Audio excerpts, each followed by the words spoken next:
Hello everyone, welcome to ITLS Academy। हमारा lecture है lyophilisation in vaccine processes part 3।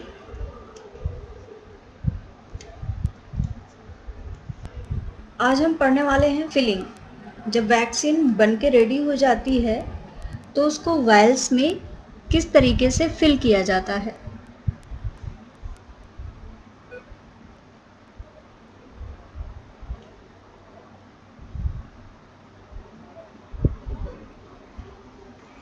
So, the vast majority of vaccines are filled into vials। जो vaccine होती है ज़्यादातर कुछ इस तरीके की vials उनमें इनको फिल किया जाता है। However, a few products filled into syringes are under development। ऐसे प्रोडक्ट्स जिनको डायरेक्टली सिरिंज में फिल करके रखा जा सकता है वो अभी भी अंडर डेवलपमेंट हैं, डेवलप किए जा रहे हैं, उन पे रिसर्च जारी है। आप फिलिंग के लिए वायल्स का यूज़ करते हैं तो वायल्स के बारे में हम पढ़ते हैं कि कैसी वायल्स होनी चाहिए। Vial selection as stated last lectures में हमने पढ़ा that is most vaccines are filled into glass tubing or molded vials। या तो ग्लास की ट्यूब्स होती हैं और मोल्डेड वायल्स होती हैं जिनमें लायोफिलाइज्ड वैक्सीन्स को फिल किया जाता है। The fill depth in a vial greatly determines the lyophilizational efficiency as well as the quality of the finished product। जो वैक्सीन है कहाँ तक वैक्सीन करना है वो एक बहुत इम्पॉर्टेंट चीज़ होती है क्योंकि वो डिटरमाइन करती है कि लायोफिलाइजेशन साइकिल की एफिशिएंसी कितनी है और साथ ही साथ जो फिनिश्ड लायोफिलाइज्ड प्रोडक्ट बना है उसकी क्वालिटी कैसी है।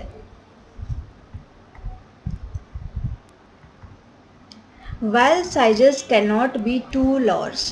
देखिए आपने देखा होगा इन सभी ने ली होगी कोविड के केसेस में, आपने देखा होगा छोटी छोटी सी वायल्स होती हैं जिनमें से डॉक्टर्स इंजेक्शन लगाते हैं। तो वायल का साइज़ बहुत बड़ा नहीं होता है, बहुत छोटा इसका रखा जाता है as this will lead difficulties in manufacturing capacity.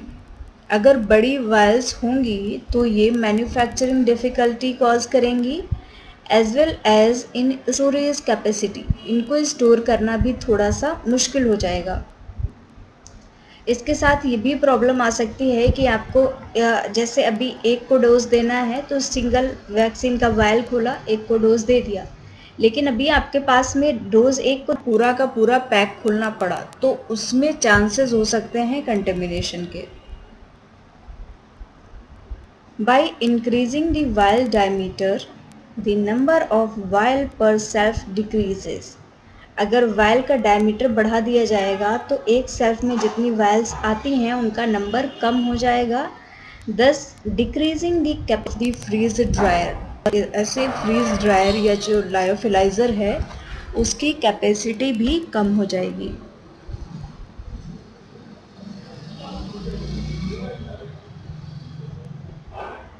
Vial preparation, vials को सेलेक्ट कर लिया तो वायल्स की प्रिपरेशन कैसे की जाती है।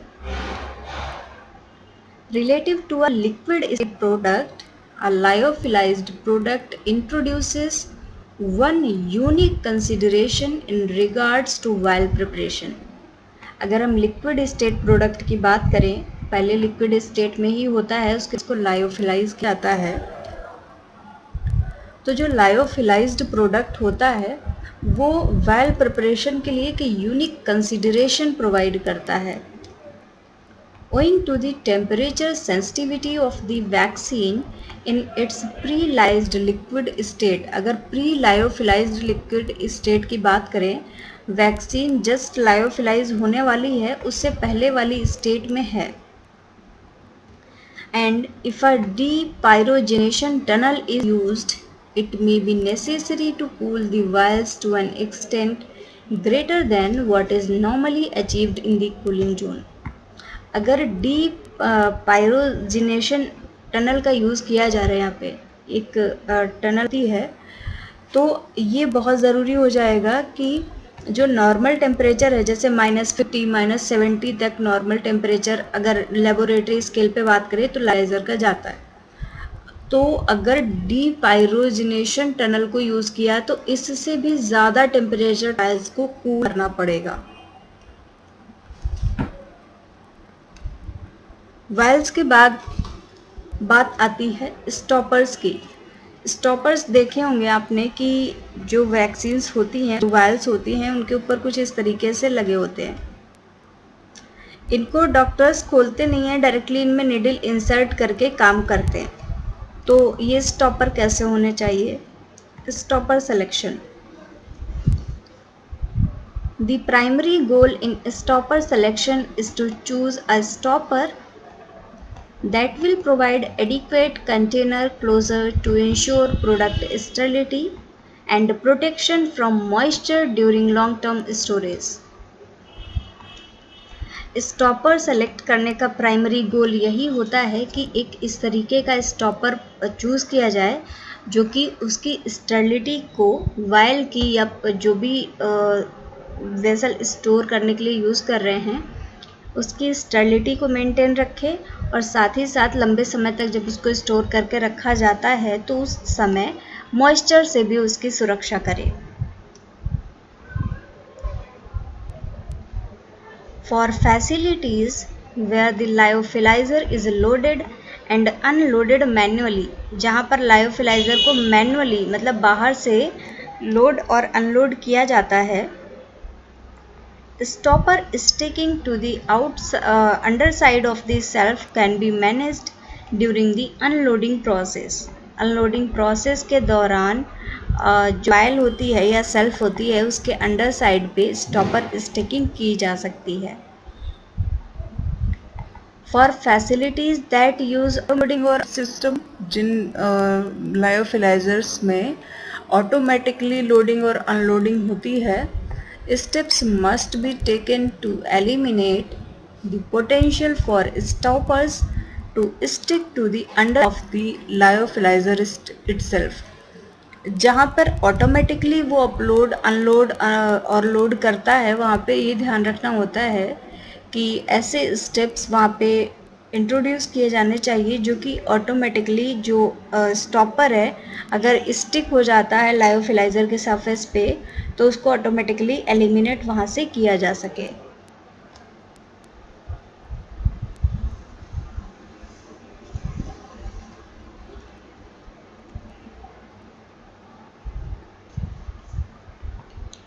Stopper processing. Processing of uncoated stoppers include washing, siliconization and sterilization। जो अनकोटेड स्टॉपर्स होते हैं उनकी प्रोसेसिंग में वॉशिंग, सिलिकॉनाइजेशन, सिलिका की कवरिंग और स्टेरिलाइजेशन ये स्टेप्स यूज़ किए जाते हैं। Silicone is used to lubricate the stoppers. Stoppers के लुब्रिकेशन के लिए सिलिकॉन का यूज़ किया जाता है, which allows the processing of stoppers through the mechanical equipments and placement in the vial to proceed more readily। अब ये जो लुब्रिकेशन होता है ये स्टॉपर्स की प्रोसेसिंग को बहुत अच्छे से मोर रेडिली कराने में हेल्प करता है। Alternatively, some stoppers are manufactured with a polymer coating। कुछ स्टॉपर्स को की कोटिंग के साथ में मैन्युफैक्चर किया जाता है दैट एलिमिनेट्स दिस नीड। तो ये जो प्रोसेसिंग करनी पड़ रही थी तो ये जो पॉलीमर कोटिंग वाले स्टॉपर्स होते हैं उनमें इस प्रोसेसिंग की ज़रूरत नहीं पड़ती है।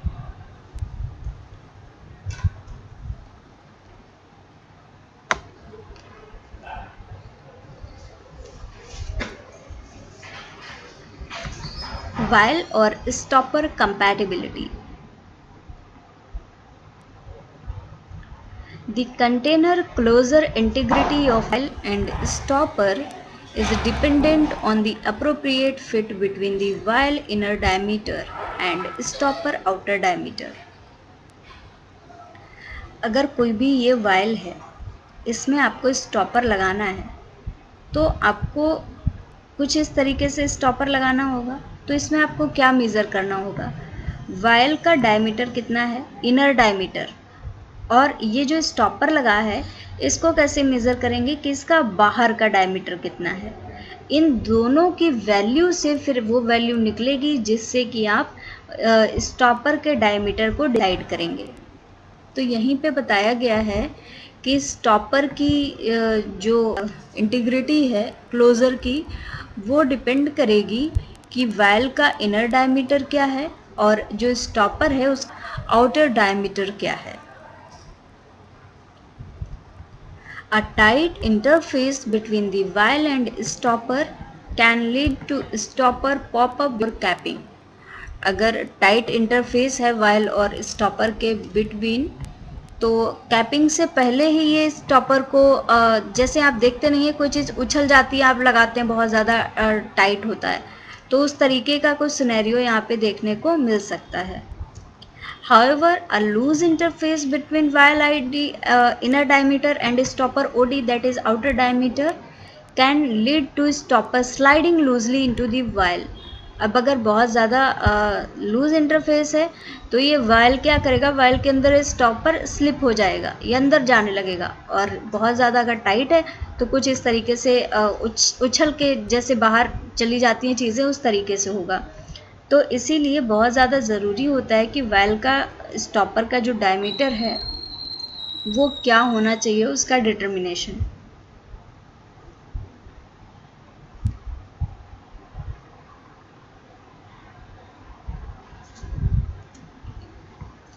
लायोफिलाइजेशन। अभी तक हमने लायोफिलाइज़र के बहुत सारे बेसिक स्टेप्स पढ़े, उसके बारे में जाना, लेकिन अब हम आए हैं एक्चुअल प्रोसेस पे कि एक्चुअल प्रोसेस क्या होती है लायोफिलाइजेशन में।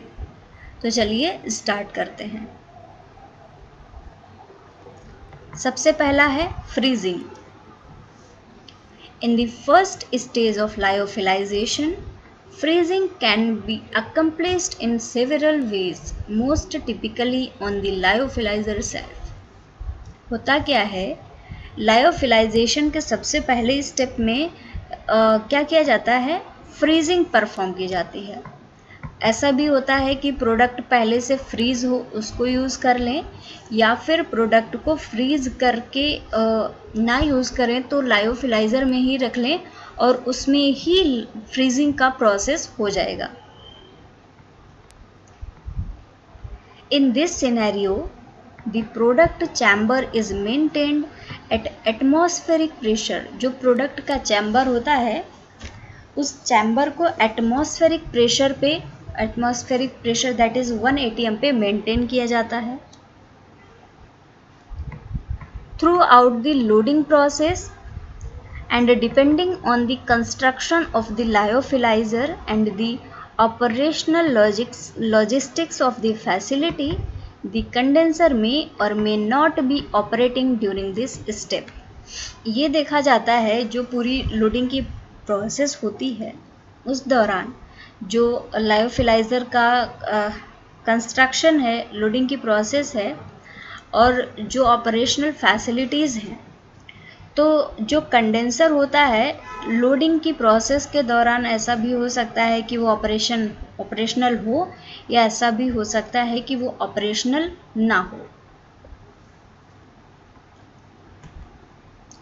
The shelf temperature can be either pre-cooled to -45 to -60 degree centigrade. जो शेल्फ होती है जहाँ पे वायल्स को रखा जाता है उनका टेम्परेचर प्री कूल कर दिया जाता है, रखने से पहले ही लगभग -45 या -60 डिग्री सेंटीग्रेड तक इनका टेम्परेचर होता है।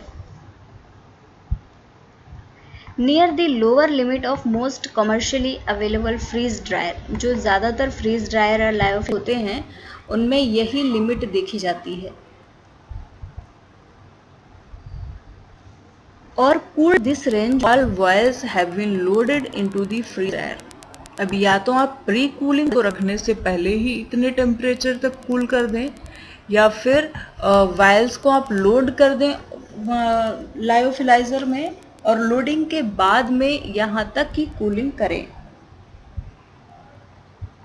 In the latter case, the vial loading most often occurs on shelves set to a temperature above 0 degree centigrade.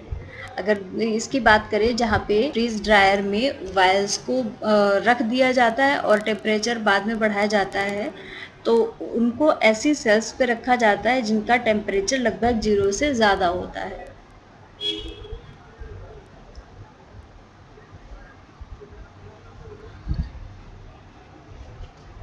यहाँ पे लायोफिलाइजेशन के साइकिल के बारे में बताया गया है कि क्या क्या चीज़ें होती, क्या क्या स्टेप्स होते हैं।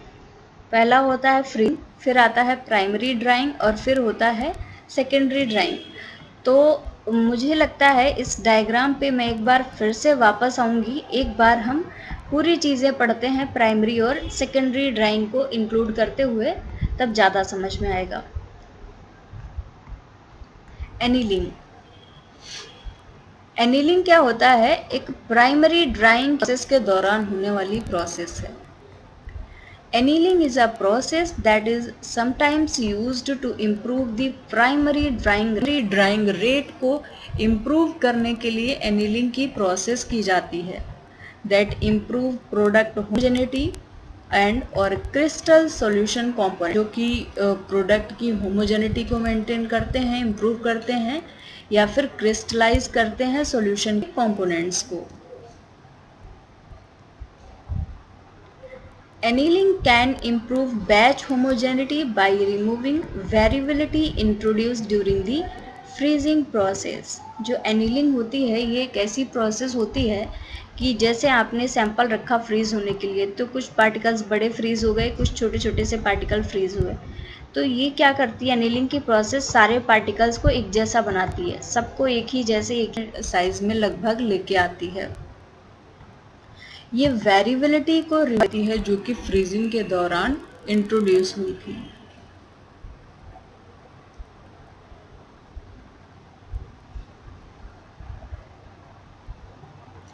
The temperature at which freezing actually occurs is not identical in each vial।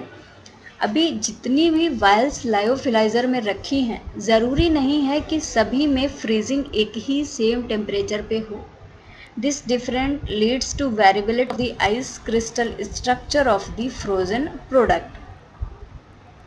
और इसी वजह से ऐसा होता है कि जो फ्रीज होके प्रोडक्ट आपका मिला है उसमें आइस क्रिस्टल्स का स्ट्रक्चर अलग होता है, बहुत वेरी करता है, क्योंकि फ्रीजिंग टेम्परेचर हर एक वाइल में अलग अलग देखा जाता है। This T will come here and this is the gradual warming and cooling of the annealing process creates a frozen matrix। annealing की प्रोसेस में क्या होता है, ग्रेजुअल वार्मिंग एंड कूलिंग होती है, वार्म होता है, कूल होता है, तो इससे एक फ्रोजन मैट्रिक्स बन जाता है which is consistent across all the vials. और ये जो मैट्रिक्स होता है ये सारी ही वायल्स में एक जैसा होता है, कंसिस्टेंट रहता है।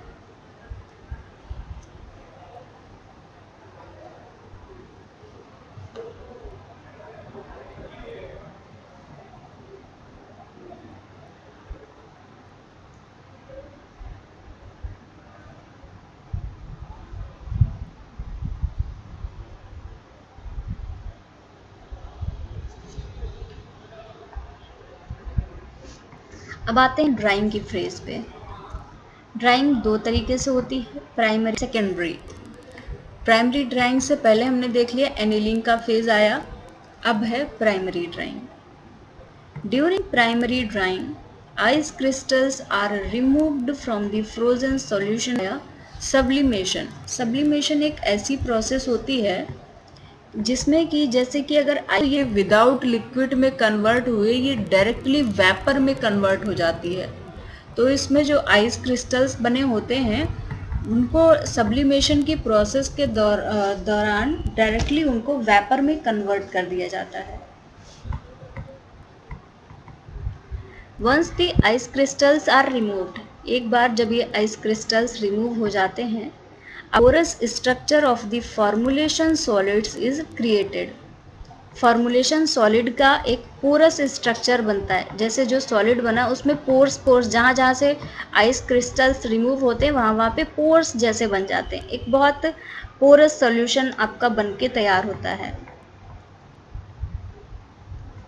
The rate of primary drying is dependent on the size of ice crystals formed during the freezing process.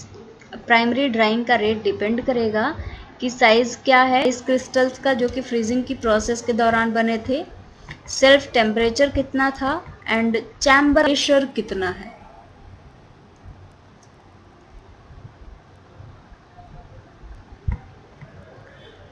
अब आते हैं सेकेंडरी ड्राइंग पे। The purpose of secondary drying remove the non-moisture trapped in the amorphous to a level acceptable for a long-term stability of the product. Secondary drawing का purpose ये होता है जो भी नॉन क्रिस्टलाइन मॉइस्चर है जो amorphous phase में फंसा हुआ है, amorphous that is beach gaps बन गए, क्रिस्टल थे आइस क्रिस्टल्स उनके गायब होने से, तो इस नॉन क्रिस्टलाइन मॉइस्चर को प्राइमरी ड्राइंग सेकेंडरी ड्राइंग के दौरान रिमूव कर दिया जाता है। एक बार वापस आते हैं इस डायग्राम पे।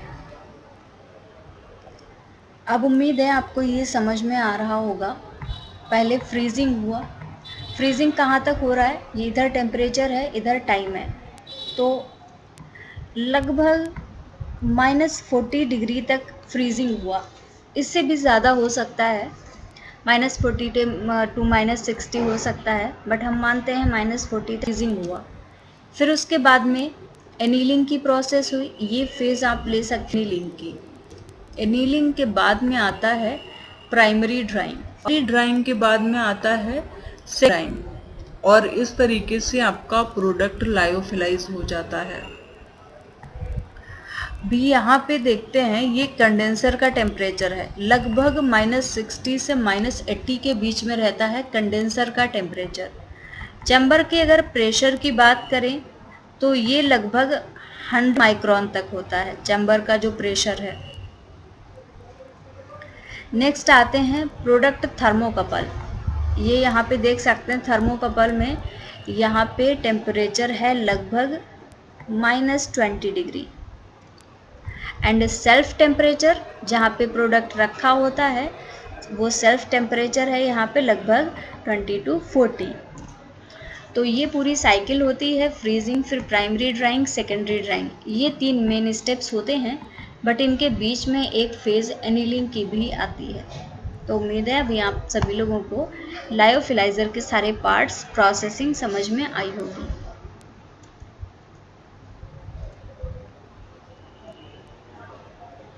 So thank you very much everyone for watching this lecture. Follow करिए ITLS Academy को on various social media platforms. Thank you for watching. Like this video, share and subscribe to our YouTube channel. For any kind of help or query, you can call us on our helpline number 083345, or you can visit our site www.itlsacademy.com. So again, thank you very much everyone. Thank you for watching this lecture.